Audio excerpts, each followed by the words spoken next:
तो राजस्थान विधानसभा चुनाव के बाद अब मुख्यमंत्री अशोक गहलोत भी तेलंगाना दौरे पर रहेंगे। इस प्रस्तावित कार्यक्रम के अनुसार सीएम गहलोत आज से 28 नवंबर तक तेलंगाना में चुनाव प्रचार करेंगे। इस दौरान सीएम गहलोत कांग्रेस प्रत्याशियों के समर्थन में कई चुनावी जनसभाएं और रैलियों में शामिल होंगे। साथ ही इन चुनावी सभाओं को संबोधित भी करेंगे। बता दें कि तेलंगाना में 40 विधानसभा सीटों के लिए 30 नवंबर को मतदान होगा, जिसके बाद 3 दिसंबर को अन्य चुनावी राज्यों के साथ ही इन सीटों की मतगणना भी होगी।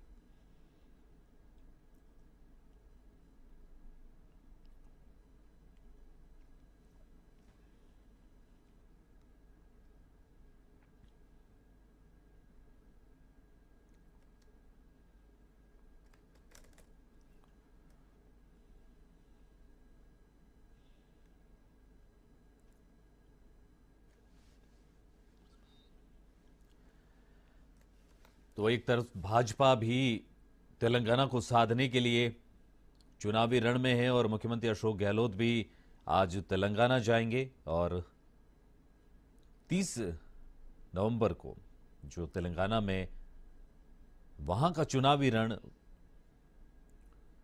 इस बारे में और ज्यादा जानकारी के लिए हम सीधा रुख करते हैं हमारे वरिष्ठ संवाददाता आशीष तिवारी का। जी आशीष, अब राजस्थान में चुनावी रण में मुखिया बनने के बाद मुख्य भूमिका निभा रहे थे अशोक गहलोत, और अब तेलंगाना जा रहे हैं, तो क्या क्या कुछ खास रहेगा उनके इस दौरे को लेकर?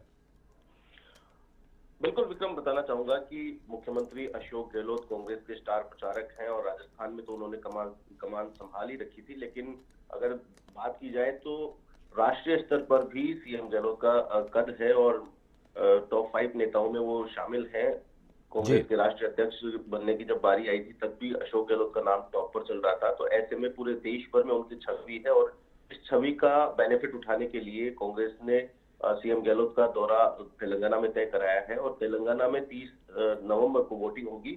उस वोटिंग से पहले 28 नवंबर तक जब चुनावी सभाएं, रोड शो, रैलियां होंगी तो उनमें अशोक गहलोत को वहां पे लगाया गया है ताकि वो प्रचार कर सके और कांग्रेस पार्टी के लिए वहां अधिक से अधिक वोट डालने के लिए अपील कर सके। तो ऐसे में मुख्यमंत्री अशोक गहलोत का तेलंगाना दौरा काफी अहम माना जा रहा है। जी। राहुल गांधी ने भी तेलंगाना पे फोकस किया है और मुख्यमंत्री अशोक गहलोत ने भी वहां पर अब ताबड़तोड़ चुनावी जनसभाओं का शेड्यूल उनका बनाया गया है। मुख्यमंत्री अशोक गहलोत ने यहाँ पे भी, राजस्थान में भी चुनाव प्रचार की कमान संभाली थी और ताबड़तोड़ चुनावी रैलियां, जनसभाएं उन्होंने की थी और अब तेलंगाना का मोर्चा वो संभाल रहे हैं। जी। तेलंगाना में चुनावी जनसभाओं का कार्यक्रम है आज से लेकर के 28 तारीख तक, यानी कि 26, 27 और 28 3 दिन उनका चुनावी दौरा तेलंगाना का रहेगा। और तेलंगाना में जी। मुख्यमंत्री अशोक गहलोत की जो राजनीतिक सूझबूझ है उसका बेनिफिट वहां पे उठाया जाएगा। वहीं वो रुकेंगे और वहां स्थानीय नेताओं को रणनीतिक टिप्स भी देंगे क्योंकि सीएम रहे हैं, काफी तजुर्बा है उनको राजनीति में, किस प्रकार से क्या दाव पेच खेले जाते हैं, कैसे डैमेज कंट्रोल किया जाता है, इनको लेकर के भी उनकी जो समझ है, राजनीतिक समझ, उसका फायदा जाहिर तौर पर तेलंगाना कांग्रेस को मिलेगा और जो चुनाव प्रचार अभियान है उसमें भी कहीं न कहीं बेनिफिट कांग्रेस को मिलेगा। जी। जी बिल्कुल आशीष, और जिस तरह से मुख्यमंत्री अशोक गहलोत तेलंगाना में जा रहे हैं, तो ज्यादातर वो राजस्थान की जो योजनाएं हैं ओपीएस उन्होंने लागू किया है, और खासतौर पर जो कोविड के टाइम एक मॉडल बनाया था उसकी भी पूरे देश में चर्चा हुई थी, जब पीएम ने भी तारीफ की थी। तो क्या यही मुद्दे, इसी इन मुद्दों को लेकर तेलंगाना में भी वहां की जनता को वो अपनी तरफ से बात करेंगे, कांग्रेस की तरफ रिझाने के लिए यही पॉइंट्स काम में आएंगे?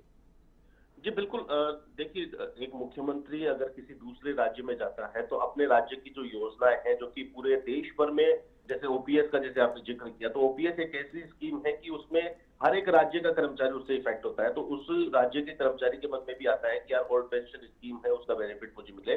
तो साथ ही साथ चिकित्सा क्षेत्र में जो योजना है राजस्थान सरकार ने चलाई है, जी। महंगाई राहत कैंप उन्होंने चलाया है, गैस सिलेंडर की बात यहाँ पर राजस्थान में की है, मोबाइल बांटने की बात की है, टैबलेट बांटने की बात की है, महिलाओं के उत्थान के लिए महिलाओं को हर महीना पैसा उनके खातों में ट्रांसफर करने की बात की है, 10,000 रुपए जी। साल का पैसा ट्रांसफर करने की, ये कई सारी जो योजनाएं हैं जो उन्होंने अ, यहाँ राजस्थान में इम्प्लीमेंट की है, वो योजनाओं को वहां पर जाकर के वो जनता के बीच में रखेंगे कि हमारी सरकार राजस्थान में थी, हमने राजस्थान में चिकित्सा क्षेत्र में ये नए काम किए हैं, नए आयाम स्थापित किए हैं। तो यहाँ भी कांग्रेस की सरकार आप बनाते हैं तो यहाँ पर ये योजनाएं हैं जिनका बेनिफिट आपको मिल सकता है। तो एक जो कॉन्फिडेंस है, जो भरोसा है, वो ट्रांसप्लांट कर सकते हैं आम जन के बीच में कि एक जो राजस्थान में योजनाओं का बेनिफिट मिल रहा है, जो कांग्रेस ने कहा है वो करने की बात यहाँ पर जो की जा रही है वो इम्प्लीमेंट हो सकता है। तो जाहिर तौर पर जो उनके जो काम है राजस्थान के, जो नेशनल लेवल पे इफेक्ट करते हैं। स्वास्थ्य योजना की बात करोगे तो किसी प्रदेश से रिलेटेड नहीं है, वो तो